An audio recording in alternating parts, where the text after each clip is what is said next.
کہ اب جو ایمرجنسی وہاں ہونی تھی ان سب میں اس کا کیا کام تھا۔ ان سے زیادہ امپورٹنٹ کام تھے اس کے، جو اسے اب جا کے انجام دینے تھے۔ دھیرے سے آنکھیں کھول کے وہ کچھ دیر یوں ہی لیٹی رہی اور چھت کو گھورتی رہی، اور جب دماغ نے کام کرنا شروع کیا تو اچانک سے اپنی جگہ سے اٹھی تھی، لیکن کرراہ کے رہ گئی۔ اس کے زخموں میں درد کی ٹیسیں اٹھی تھیں جنہیں اگنور کرتی وہ بیڈ سے اتر کے کمرے سے باہر نکلی تھی، جہاں اوپن کچن میں وہ سبز بلّا کھڑا کچھ بنا رہا تھا شاید۔ ساتھ ساتھ وہ آلہ کان میں لگائے کسی سے باتیں بھی کر رہا تھا۔ سماہر وہیں کھڑی اسے گھورتی رہی۔ یہ کیا بدتمیزی تھی، وہ وہیں سے چلائی تھی، جبکہ سرکان نے اسے اپنی گرین آنکھوں سے تنبیہ کرتے کچھ بھی کہنے سے روکنے کی کوشش کی تھی، جو بے سود ہی ثابت ہوئی۔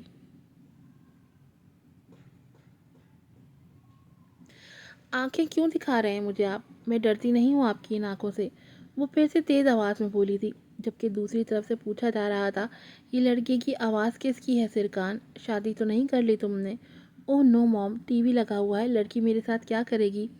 وہ اپنی ماں کو ایکسپلینیشنز دیتا سماہر کو بھی گھور رہا تھا، تو وہ کندھے اچکا گئی، لیکن دل اندر سے کانپنے ہی لگ گیا تھا، سرکان کے خطرناک تیور دیکھ کے ہی۔ اچھا، مجھے تو لگا لڑکی ہے کوئی۔ اچھا میرا بچہ، اپنا خیال رکھنا، میں اور تمہارے ڈیڈ نیکسٹ ویک تک آ جائیں گے، بہت مس کر رہے ہیں تمہیں ہم۔ نوین بے حد محبت سے اپنے بیٹے سے کہہ رہی تھی، جبکہ سرکان بھی مسکرانے کی کوشش کرنے لگا۔ Take care mom, and dad کا بھی خیال رکھیں، رکھتا ہوں فون، اللہ حافظ۔ وہ کال ڈسکنیکٹ کرتا اب سماہر کو وہیں کھڑے کھڑے گھور رہا تھا۔ کیا مسئلہ ہے تمہارا لڑکی؟ میرا نام ہے شاید، لڑکی لڑکی کیا ہوتا ہے؟ وہ بہادر بننے کی کوشش کرتی کہنے لگی۔ سرکان لب بھینچے کچھ دیر اسے دیکھتا رہا، جبکہ وہ ادھر ادھر نظریں دوڑانے لگی۔ ناشتہ کر لینا، میں جا رہا ہوں۔ سرکان کی آواز پہ وہ چونکی تھی اور بالکل اچانک مڑتے سرکان کا ہاتھ پکڑ لیا تھا اس نے۔ سرکان آئی برو اچکا کے اسے دیکھنے لگا۔ مجھے مجھے اکیلے چھوڑ کے جائیں گے آپ؟ اس کی آنکھوں میں اب بھی خوف جھلک رہا تھا۔ سرکان کا دل ڈوب کے ابھرا تھا اس کے نازک لمس پہ، لیکن اس نے لب بھینچے اس کا ڈر دیکھا تھا اور پھر آگے بڑھ کے اس کے چہرے کا زخم دیکھنے لگا، جبکہ سماہر خوفزدہ بھیگی آنکھوں سے اسے دیکھ رہی تھی۔ اس دروازے پہ آٹومیٹک لاک سسٹم ہے جس کا پاس ورڈ کوئی اوپن نہیں کر سکتا، اور اس اپارٹمنٹ کا پورا سسٹم میرے موبائل سے کنیکٹڈ ہے، سو گھبرانے کی بالکل ضرورت نہیں ہے سماہر، یہاں کوئی نہیں آ سکتا۔ سرکان اسے نرمی سے سمجھا رہا تھا، جبکہ وہ بھیگی آنکھوں سے اسے سن رہی تھی۔ اگر اگر وہ پھر سے نہیں آئے گا، ڈونٹ وری۔ اس کے موبائل پہ کال آئی تھی ہاسپٹل سے، وہ اسے دیکھتا کال ریسیو کر چکا تھا۔ اس کا ہاتھ اب بھی سماہر کے ہاتھوں میں تھا، اور دوسری طرف جو نیوز اس کو سننے کو ملی اس کا پارا ہائی ہوا تھا، گردن کی رگیں تنی تھی۔ سماہر کے ہاتھوں میں موجود اپنے ہاتھ کی مٹھی بنائی تھی اس نے۔ کس نے مارا اسے؟ وہ تقریباً دھاڑا تھا۔ سماہر گھبرا کے اچھلی تھی۔ Damn it! وہ کال ڈسکنیکٹ کرتا جھٹکے سے مرا۔ کیا ہوا؟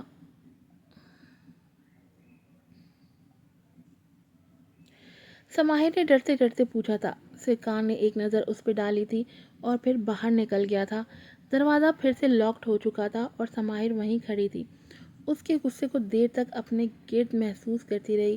اسے خوف محسوس ہو رہا تھا پھر سے، تبھی لاکڈ ہونے کے باوجود وہ آگے بڑھی تھی اور دروازہ کا لاک چیک کرنے لگی، اور پھر سرکان کے غصے سے تنے چہرے کو سوچتی وہ دھڑکتے دل کے ساتھ کچن میں آئی تھی، جہاں اس کا ناشتہ تیار تھا۔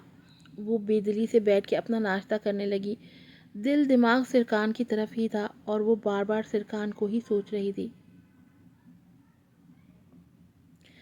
اور کتنے امتحان باقی ہیں میرے؟ سنی اس کا میک اپ کر رہی تھی اور وہ اپنا عکس آئینے میں دیکھ رہی تھی۔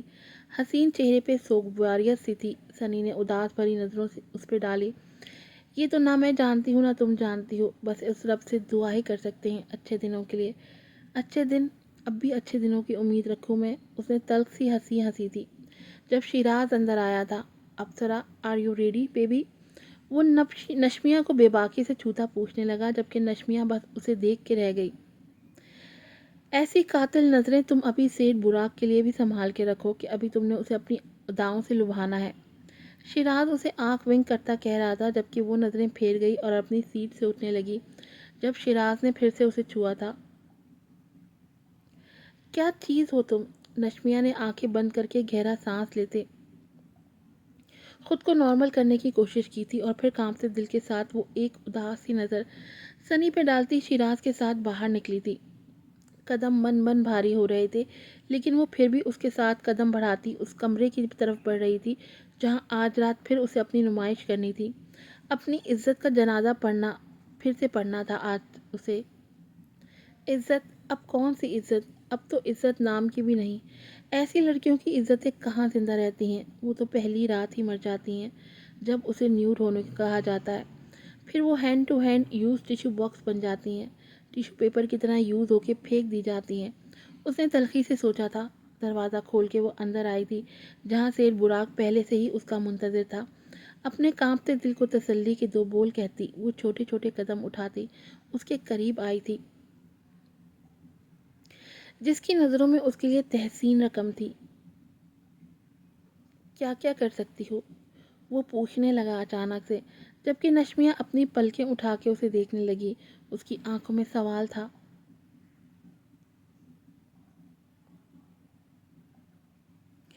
میں اپنی بیوی سے تنگ آ کے یہاں آیا ہوں۔ اگر میری بیوی جیسے ریئیکٹ کیا تم نے تو تھپڑ مار دوں گا تمہیں، وہ پھر سے بولا تھا، اس کی سراہی دار گردن پہ ہاتھ پھیرتا جبکہ وہ جزبوز ہوتی اس کے لمس کو اپنے وجود پہ محسوس کرتی مسکرانے کی کوشش کرنے لگی۔ جو آپ کو اچھا لگے۔